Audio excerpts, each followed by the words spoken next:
안녕하십니까. 착한 집 짓기입니다. 오늘은 집이 아니라 단열에 대한 이야기를 해보려고 합니다. 제가 상담 전화를 받으면 거의 90% 이상 평단가만 물어보십니다. 주택을 짓기 전에 가격대를 알아야 향후 준비를 할 수 있기 때문에 많이들 궁금해 하시는 건 알지만 하나 아쉬운 부분은 주택 사양에 대해 물어오시는 분들이 거의 없다는 것입니다. 특히 단열에 대해 열이면 열 모두 중요하다 말씀을 하시지만 정작 단열이 어떻게 이루어지고 어떤 기준들이 있는지 모르시는 분들이 대부분이셨습니다. 그래서 오늘은 주택의 핵심이라고 할 수 있는 단열에 대해 알기 쉽게 설명해 보려고 합니다.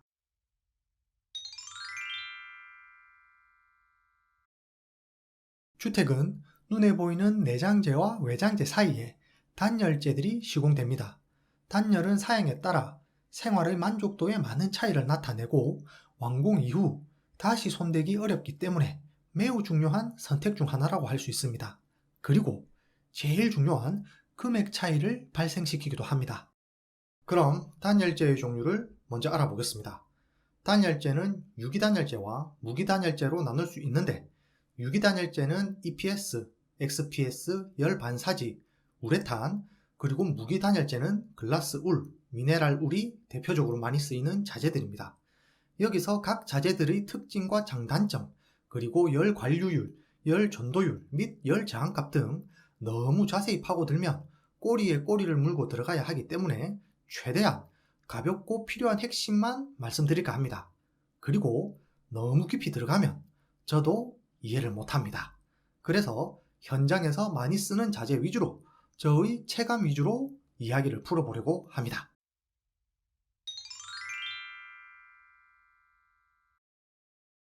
우리나라는 총 4가지 단열 기준을 가지고 있습니다. 경기 북부와 강원도, 경북 일부를 포함한 중부 1지역, 그리고 경기 남부와 충청도, 경북 일부를 포함한 중부 2지역, 전라남도와 경상남도, 경북 일부를 포함한 남부지역, 마지막으로 제주도, 이렇게 4가지 단열 기준을 가지고 있습니다. 이런 단열 기준을 맞추기 위해 시공사들은 나름의 방식으로 자재들을 조합해 단열을 하게 됩니다. 먼저 앞서 말씀드린 자재 중에 제일 많이 사용되는 자재 위주로 어떻게 조합하는지 알아보겠습니다.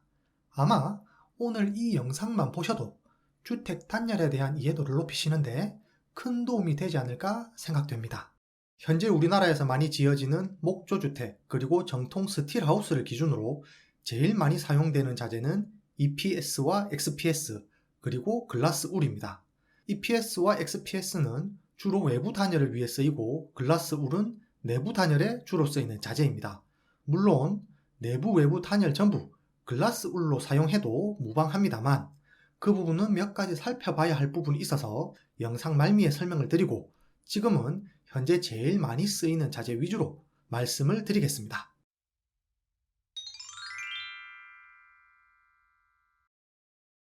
단열재가 들어가는 부분은 기초 바닥, 기초 외벽, 실내 바닥, 실내 벽과 지붕, 그리고 외부 벽, 지붕 외벽 이렇게 6곳에 설치하게 됩니다. 참고로 공법에 따라 또는 시공사의 기준에 따라 일부 빠질 수 있는 부분도 있으니 집을 지으실 때 단열 성능과 시공 비용 사이에서 시공사와 조율하시면 좋을 것 같습니다. 기초 바닥은 집안에서 올라오는 냉기를 차단하기 위해 EPS 100mm 이상을 사용하고 같은 이유로 실내 바닥은 EPS 50mm 또는 XPS 50mm를 사용합니다. 내부 벽은 온도 변화를 주는 공기의 움직임을 잡아두기 위해 R19 또는 R21 이상의 글라스 울을, 지붕은 R30 또는 R37 이상의 글라스 울을 사용합니다. 참고로 숫자 앞에 붙는 R이라는 수치는 미국에서 표기하는 열 저항값인데 이것까지 설명하면 또 이야기가 어려워지기 때문에 쉽게 숫자가 높아질수록 단열성이 좋다라고 생각하면 좋을 것 같습니다. 그리고 R19와 R30은 남부지역, R21과 R37은 중부지역 단열 기준입니다. 그리고 외부 벽은 실내와 실외의 극단적인 온도차로 인한 결로를 방지하기 위해 상황에 따라 EPS 50mm에서 100mm 이상 또는 XPS 50에서 100mm 이상을 사용하게 됩니다. 같은 이유로 지붕은 보통 50mm EPS를 사용하게 되는데 공법 또는 상황에 따라 지붕 EPS 단열재는 빠질 수도 있습니다. 참고로 EPS와 XPS는 다양한 상황을 고려해 각각 사용하게 되는데, 물을 먹는 성질이 있는 EPS는 물과 닿지 않는 위치에, 물을 먹지 않는 성질을 가진 XPS는 물이 고이거나 닿을 가능성이 있는 부위에 사용됩니다.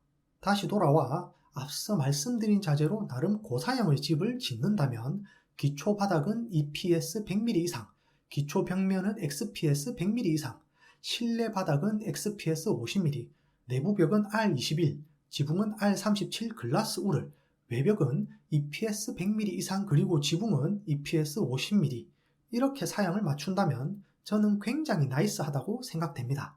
다만 시공 비용은 많이 불편할 수 있습니다. 그리고 화재 안전성을 고려하신다면 전부 글라스 울로도 시공이 가능합니다. 그래서 시공사마다 각자의 기준을 가지고 사양 대비 적당한 시공 비용을 산출하기 위해 외벽 단열재의 두께를 조정하거나 사용하지 않는 경우도 있으며, 내부 글라스 울 단열재 사양을 낮추는 방식으로 시방서를 짜고 건축 비용을 설정하게 됩니다. 그래서 똑같은 평수라도 가격이 천차만별이 되는 것입니다. 오늘은 단열의 이해를 돕기 위해 정말 간단하게 말씀을 드렸지만, 단열의 종류도 많고 그에 따른 조합도 무궁무진하기 때문에 모두 소개해드리지 못하는 점 양해 부탁드립니다. 그러나 적어도 오늘 내용을 어느 정도 숙지하신다면 좋은 집을 짓는데 조금이나마 도움이 되지 않을까 생각됩니다. 그리고 앞서 언급한 단열재의 경우 단열 성능 못지않게 화재 안정 성능도 중요해지면서 불연성 자재의 활용이 점차 확대될 전망입니다. 간혹 뉴스를 통해 접하셨겠지만 화재에 취약한 단열재로 지어진 건축물이 대형 화재로 이어지면서 굉장히 안타까운 결과를 초래한 경우들이 있었습니다. 이러한 참사가 반복되면서 화재 예방에 대한 국민적 관심이 높아졌고, 건축 현장에서도 경제성과 편의성보다는 국민의 생명과 안전을 더 중요시하는 인식 변화가 조금씩 생겨나기 시작했습니다. 때문에 불연성, 즉 불에 잘 타지 않는 단열재를 사용해 화재 안정성을 더욱 높일 수 있도록 국회와 정부도 문제의식을 갖고 법 개정과 제도 개선을 진행하고 있습니다. 앞으로 많이 쓰이게 될 자재에 대한 설명을 살짝 드리자면, 글라스 울은 유리 원료를, 그리고 미네랄 울은 규산 칼슘계의 광석을 고온에서 녹여 실처럼 뽑아 만든 자재입니다. 원료의 특성상 불이 붙지 않는 불연성 자재이고, 가늘고 균일한 섬유가 빽빽하게 공간을 메우고 있어서 단열과 소음 차단에 효과가 좋습니다. 특히 KCC 글라스 울은 옥수수에서 추출한 천연 오가닉 바인더를 적용해 새집 증후군을 발생시키는 폼알데하이드를 방출하지 않는 친환경성까지 갖춘 자재입니다. 친환경 자재인 만큼 현장에서도 자주 봤으면 좋겠습니다. 그동안 이런 무기단열재인 글라스 울이나 미네랄 울이 화재 안전성과 단열 성능이 좋았지만 가격이 비싸 시공사와 건축주분들이 선뜻 선택하기 쉽지 않았습니다. 하지만 이제 안전한 건축 문화를 만들기 위해 다같이 노력할 때가 된 것 같습니다. 그리고 현재는 내부 단열에 대한 화재 안전 기준이 없는데, 향후에는 내부 단열에 대한 화재 안전 기준도 생기면 좋을 것 같습니다. 오늘 이야기는 우리나라 대표 건축 자재 생산 기업인 KCC의 도움으로 영상이 제작되었습니다. 이번 영상을 제작하면서 KCC가 사람과 자연을 생각한 친환경 제품도 많이 개발하고 생산하는 기업이라는 것을 알게 되었습니다. 외국 기업의 비중이 높은 건축 자재 분야에서 국내 기업으로서 계속 힘내주셨으면 좋겠습니다. 오늘도 영상이 도움되셨다면 구독과 좋아요, 댓글 알람 부탁드립니다. 감사합니다.